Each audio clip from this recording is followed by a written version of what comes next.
Welcome you all in your favorite channel Let's Learn Simply. Today we are going to learn about question tag. So let's start with our topic. आता आपण बघणार आहोत question tag. Question tag is a short question which occurs at the end of a sentence with question mark. मग question tag काय आहे? एक short question आहे जो कुठे येतो? एंड ऑफ अ सेंटेन्स म्हणजेच वाक्याच्या शेवटी येतो विथ क्वेश्चन मार्क, म्हणजे त्याच्यासोबत काय असतो? क्वेश्चन मार्क असतो. हा आहे आपला क्वेश्चन टॅग. आता पुढे बघूया आपण त्याचे काही नियम म्हणू शकतो आपण त्याला. Question tag is used when asking for agreement or confirmation. हा क्वेश्चन टॅग कधी वापरला जातो? अशा वेळी जेव्हा आपल्याला कोणाकडून तरी होकार मिळवायचा आहे किंवा संमती मिळवायची आहे. ठीक आहे. नेक्स्ट आहे positive statement is followed by negative question tag. म्हणजेच आपल्याला जर दिलेलं वाक्य हे पॉझिटिव्ह असेल तर त्याच्यासमोर येणारा जो क्वेश्चन टॅग आहे तो काय असेल?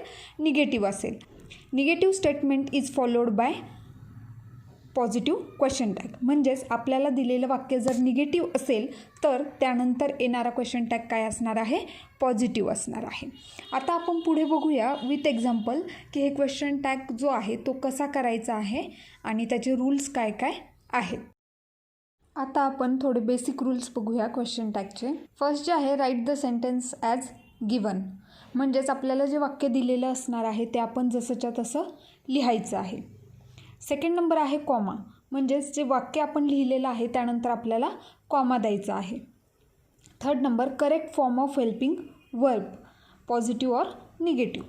म्हणजेच आता आपल्या वाक्यामध्ये जे काही हेल्पिंग वर्ब्स असणार आहे, मॉडल ऑक्झिलरीज असणार आहे, त्याचा आपल्याला करेक्ट फॉर्म कॉमानंतर लिहायचं आहे. मग जर दिलेलं वाक्य पॉझिटिव्ह असेल तर आपण क्वेश्चन टॅग करताना निगेटिव्ह लिहिणार आहोत आणि जर दिलेलं वाक्य निगेटिव्हमध्ये असेल म्हणजेच हेल्पिंग वर्ब निगेटिव्हमध्ये असेल तर आपल्याला ते पॉझिटिव्हमध्ये करायचं आहे. त्यानंतर काय करायचं आहे? Fourth number pronoun. म्हणजेच वाक्यामध्ये कोणतं प्रोनाऊन आलेलं आहे ते आपल्याला जसंच्या तसं लिहायचं आहे. आणि समजा प्रोनाऊन आलं नसेल तर आपल्याला वाक्यामध्ये जो सब्जेक्ट असणार आहे, कर्ता असणार आहे, त्यावरून आपल्याला प्रोनाऊन लिहायचं आहे. आणि लास्ट आहे फिफ्थ नंबर क्वेश्चन मार्क. आणि त्यानंतर आपल्याला काय करायचं आहे? क्वेश्चन मार्क द्यायचा आहे. हे बेसिक रूल आहेत क्वेश्चन टॅगचे. आता या रूलनुसार आपण एक्झाम्पल्स बघूया आपल्याला कसे सोडवायचे आहेत. तर सुरुवातीला आपण बघूया की पॉझिटिव्ह स्टेटमेंट म्हणजेच पॉझिटिव्ह सेंटेन्स जर दिलेलं असेल तर त्याचा निगेटिव्ह क्वेश्चन टॅग आपण कसा करणार आहोत. पहिलं जे सेंटेन्स आहे ते आहे शी इज ब्युटिफुल, ती सुंदर आहे. आता या वाक्यामध्ये जर आपण बघितलं तर शी हा आपला सब्जेक्ट आहे आणि ही इज हे आपलं सहाय्यकारी क्रियापद आहे. मग आता आपण काय केलेलं आहे? वाक्य जसंच्या तसं लिहिलेलं आहे. त्यानंतर आपण कॉमा दिलेला आहे आणि त्याच्यानंतर आपल्या वाक्यातील जे सहाय्यकारी क्रियापद आहे इज, त्याचा आपण काय केलेलं आहे? निगेटिव्ह फॉर्म केलेला आहे. आपण इथे लिहिलं आहे इजंट. हा एक कॉन्ट्रॅक्ट फॉर्म आहे इज नॉटचा. मग इज नॉट लिहिण्यापेक्षा आपण इजंट असं लिहिलेलं आहे. आणि त्यानंतर आपण वाक्यातला जो सब्जेक्ट आहे, कर्ता आहे, तो जसाच्या तसा घेतलेला आहे आणि शेवटी क्वेश्चन मार्क दिलेला आहे. म्हणजेच आपले जे 5 रूल आहेत क्वेश्चन टॅगचे ते आपण इथे फॉलो केलेले आहेत. सेकंड नंबरचं सेंटेन्स बघूया. They can do it. आता याचा क्वेश्चन टॅग आपण लिहिला आहे कांट दे. का? कारण कॅन हे जे सहाय्यकारी क्रियापद आहे ते होकारार्थी आलेलं आहे म्हणून आपण त्याचं निगेटिव्ह क्वेश्चन टॅग बनवलेलं आहे. त्यानंतर सेंटेन्स आहे ही वॉज अ स्टुडंट. आता याचा क्वेश्चन टॅग करतानाही आपण निगेटिव्ह केलेलं आहे कारण दिलेलं जे वाक्य आहे ते काय आहे? होकारार्थी आहे आणि आपला क्वेश्चन टॅग काय आहे? वॉजंट ही. ठीक आहे. नेक्स्ट सेंटेन्स आहे वी वेअर सरप्राइज्ड. आता इथे अनेकवचन आलेलं आहे म्हणजे आपलं जे सहाय्यकारी क्रियापद आहे ते अनेकवचने आहे आणि होकारार्थी आहे म्हणून याचा टॅग करताना आपण काय केलेलं आहे? वेरंट वी. म्हणजेच आपल्याला एक गोष्ट लक्षात ठेवायची आहे की सहाय्यकारी क्रियापद जे असणार आहे त्याचंच आपल्याला चेंज करायचं आहे. म्हणजे पॉझिटिव्ह असेल तर निगेटिव्ह आणि निगेटिव्ह असेल तर पॉझिटिव्ह आणि प्रोनाऊन आपल्याला लिहायचं आहे. त्यानंतर नेक्स्ट सेंटेन्स आहे यू शुड गो नाऊ. आता यामध्ये काय आहे? शूड हे आपलं मॉडेल ऑक्झिलरी आलेलं आहे, हेल्पिंग वर्ब आलेलं आहे. त्याचा आपण काय केलेलं आहे? शुडंट यू लिहिलेलं आहे. नेक्स्ट सेंटेन्स आहे यू स्पीक इंग्लिश. आता हे जर वाक्य बघितलं तर यामध्ये सहाय्यकारी क्रियापद आलेलं नाही. त्यामुळे आता कोणतं सहाय्यकारी क्रियापद वापरायचं हा आपल्याला विचार करावा लागणार आहे. मग जेव्हा दिलेल्या वाक्यामध्ये सहाय्यकारी क्रियापद नसेल तर आपल्याला त्या वाक्यातील मूळ क्रियापदाच्या रूपानुसार काळानुसार आपल्याला डू डज डीड हे वापरायचं आहे. मग आता दिलेलं जे वाक्य आहे त्यामध्ये आपला वर्तमान काळ आहे आणि यू आलेला आहे, म्हणून आपण पुढे त्याचा क्वेश्चन टॅग बनवताना काय करणार आहोत, डोंट यू असं लिहिणार आहोत. कारण पॉझिटिव्ह सेंटेन्स आहे म्हणून आपल्याला क्वेश्चन टॅग काय करायचं आहे, निगेटिव्ह करायचं आहे. नेक्स्ट सेंटेन्स बघूया. ही रन्स फास्ट, तो जोरात पळतो, हे वाक्य दिलेलं आहे. मग आता हे पण आपलं वर्तमान काळातच आहे, परंतु आपलं जे मेन वर्ब आहे या वाक्यातलं त्याला एस हा प्रत्यय लागलेला आहे आणि म्हणून आपण काय करणार आहोत, क्वेश्चन टॅग करताना डज वापरणार आहोत आणि त्याचा निगेटिव्ह फॉर्म म्हणजेच डझंट ही आपलं जे वर्तमान काळातल्या वाक्यामध्ये जे प्रोनाऊन आलेलं आहे ते आपण जसंच्या तसं घेतलेलं आहे. नेक्स्ट सेंटेन्स आहे शी स्टडीड फॉर द टेस्ट. आता या वाक्यामध्ये जर आपण बघितलं तर स्टडीड आलेलं आहे, म्हणजेच स्टडीचा भूतकाळ आलेला आहे, म्हणजे हे वाक्य काय आहे, भूतकाळातलं आहे आणि म्हणूनच आपल्याला इथे काय वापरायचं आहे, डू डज डीड पैकी डीड हे जे भूतकाळात वापरलं जातं ते सहाय्यकारी क्रियापद आपण वापरणार आहोत आणि आपला जो सब्जेक्ट आहे जो जसेच्या तसा आपण घेतला आहे, म्हणून याचा क्वेश्चन टॅग काय झाला आहे, डिडंट शी. मग आपल्याला लक्षात काय ठेवायचं आहे, काळानुसार मुख्य क्रियापदाच्या काळानुसार आपल्याला डू डज डीड पैकी एक वापरायचं आहे. त्यानंतर आहे दे नीड अ रेस्ट. आता इथे जर आपण बघितलं तर सहाय्यकारी क्रियापद नाही आहे, वाक्याचा काळ आहे वर्तमान काळ आणि म्हणून आपण काय यूज केलेलं आहे, डू, त्याचं भूतकाळ निगेटिव्ह फॉर्म डोंट दे. ठीक आहे, जे आपला प्रोनाऊन आहे ते आपण जसंच्या तसं घेतलेलं आहे. नेक्स्ट सेंटेन्स जे आहे Sachin wants a new bike.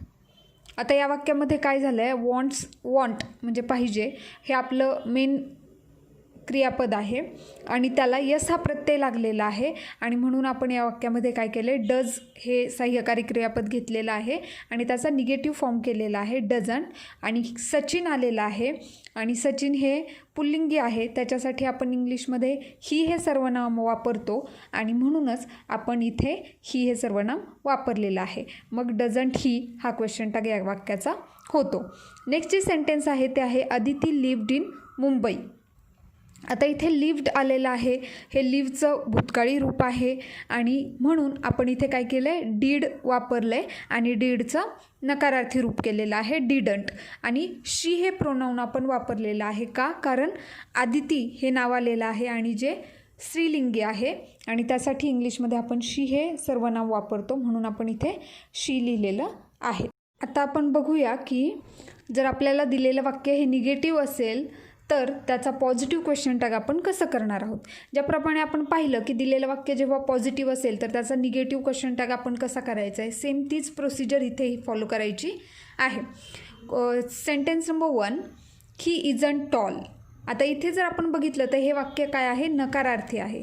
मग आता आपल्याला क्वेश्चन टॅग करताना काय करायचं आहे, होकारार्थी करायचं आहे.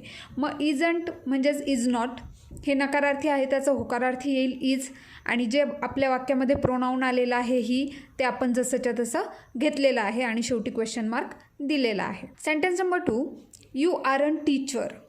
आता या वाक्यामध्येही आपण पाहिलं तर हे वाक्य नकारार्थी आहे, आरचं नकारार्थी रूप आलेलं आहे आरंट, आर नॉट आणि मग आपण त्याचं काय केलेलं आहे, होकारार्थी क्वेश्चन टॅग केलेलं आहे आर यू असा, कारण यू हे आपलं प्रोनाऊन वाक्यामध्ये आलेलं आहे. त्यानंतरचं सेंटेन्स आहे दे वेरंट लेट. हेही वाक्य नकारार्थी आहे, त्याचा क्वेश्चन टॅग होणार आहे होकारार्थी. वेरंट म्हणजेच वेअर नॉटचं होकारार्थी रूप आहे वेअर आणि दे हे जे आपलं प्रोनाऊन आलेलं आहे ते आपण जसंच्या तसं घेणार आहोत. त्यानंतरचं सेंटेन्स आहे यू डोंट स्पीक इंग्लिश. आता हेही वाक्य काय आहे, आपलं नकारार्थी आहे. मग आता या नकारार्थी वाक्यामध्ये डू हे सहाय्यकारी क्रियापद आलेलं आहे, जे नकारार्थी आहे ते आपण होकारार्थी करणार आहोत डू असं आणि जे प्रोनाऊन आलेलं आहे यू ते जसंच्या तसं घेणार आहोत आणि म्हणून याचा क्वेश्चन टॅग होतो डू यू आणि क्वेश्चन मार्क. त्यानंतरचं जे वाक्य आहे ते आहे शी डझंट रन फास्ट. आता इथे डझंट आलेलं आहे म्हणजेच डज नॉट आहे, त्याचं आपल्याला क्वेश्चन टॅग बनवायचा आहे पॉझिटिव्ह जो होतो डज आणि शी जे प्रोनाऊन वाक्यात आलेलं आहे ते आपण जसंच्या तसं घेतलेलं आहे डज शी. त्यानंतरचं वाक्य आहे ही डिडंट स्टडी. आता हे भूतकाळातलं वाक्य आहे आणि नकारार्थी वाक्य आहे आणि म्हणून आपण त्याचा क्वेश्चन टॅग बनवला आहे डीड ही. ठीक आहे. हे जे रूल्स आपण बघितले यानुसार आपण सगळे एक्झाम्पल्स बघितले आहेत की कोणता सहाय्यकारी क्रियापद असताना आपण त्याचं रूपांतर कसं करायचं आहे, सहाय्यकारी क्रियापद नसेल तर आपण कोणतं सहाय्यकारी क्रियापद काळानुसार वापरायचं आहे. परंतु याला काही अपवाद आहेत, काही वाक्य अपवाद म्हणून येऊ शकतात. तर ते कोणते आहेत ते आपण बघूयात. त्यात पहिलं जे आहे आय ॲम अ टीचर. आता हे जे वाक्य आहे आणि याचं जर आपण इथे क्वेश्चन टॅग बघितला तो मी आरंट आय असा दिलेला आहे. तर का आय हा जर सब्जेक्ट आला तर त्याच्यासमोर ॲम हे सहाय्यकारी क्रियापद येतं, दुसरं कोणतंही येऊ शकत नाही. आणि त्याचा क्वेश्चन टॅग करताना ॲमंट असं होत नाही आणि म्हणून आपण तिथे काय केलेलं आहे, आर हे सहाय्यकारी क्रियापद वापरून त्याचं नकारार्थी रूप बनवलेलं आहे. हे फक्त आय ॲम असेल तरच होणार आहे. नेक्स्ट जे सेंटेन्स आहे ते आहे स्टँडअप. स्टँडअप ही एक कमांड आहे, म्हणजेच आज्ञा आहे. आपण कोणाला तरी आज्ञा केलेली आहे आणि म्हणून याचा क्वेश्चन टॅग करताना आपल्याला एक महत्त्वाची गोष्ट लक्षात ठेवायची की जेव्हा कधी आपण कोणाला तरी काहीतरी आज्ञा करणार आहोत किंवा काम सांगणार आहोत तेव्हा आपण सांगितल्यानंतर ते काम घडणार आहे. म्हणजेच इथे थोडा भविष्यकाळ गृहीत धरला जातो आणि म्हणून त्याचा क्वेश्चन टॅग करताना भविष्यकाळातलंच सहाय्यकारी क्रियापद येणारे शाल किंवा विल, म्हणून इथे विल हे सहाय्यकारी क्रियापद वापरलेलं आहे. आणि यू म्हणजे आपण कोणाला तरी उद्देशून सांगतोय बोलतोय म्हणून यू हे प्रोनाऊन वापरलेलं आहे. म्हणून स्टँडअप या वाक्याचं क्वेश्चन टॅग करताना विल यू असा होणार आहे. त्यानंतरचं वाक्य आहे let's go for a walk. ही लेट्सची रचना आहे, लेट अस असं होतं. तर मग इथे आपण काय करणार आहोत, let us go for walk, आपण जाऊया, म्हणजे अनेकवचन आहे आणि म्हणून आपण जाऊया म्हणजे ती भविष्यकाळात घडणारी घटना आहे, थोड्या वेळानंतर घडणार आहे. म्हणून इथेही शाल किंवा विलपैकी एक येणार आहे. म्हणून इथे आपण शाल वापरलेला आहे आणि अनेकवचनी प्रोनाऊन आलेला आहे म्हणून वी आपण घेतलेला आहे. म्हणून याचा क्वेश्चन टॅग होतो शाल बी. म्हणजे लेट्सची रचना आली तर शाल बी हे क्वेश्चन टॅग येणार आहे आणि एखादी कमांड आली तर शाल यू किंवा विल यू असं होणार आहे. त्यानंतरचं वाक्य आहे nobody went to the picnic.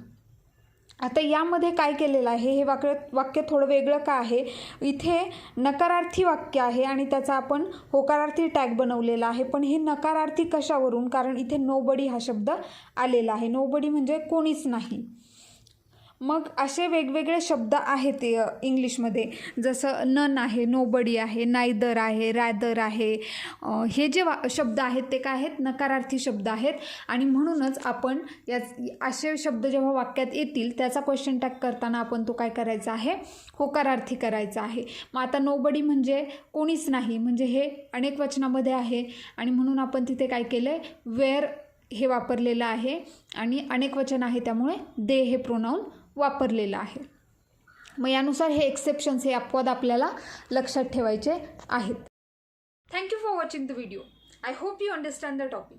If you have any doubt you can ask me in comment box.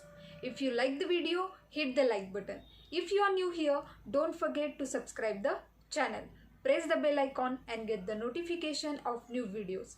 Do not forget to share the videos with students. Thank you.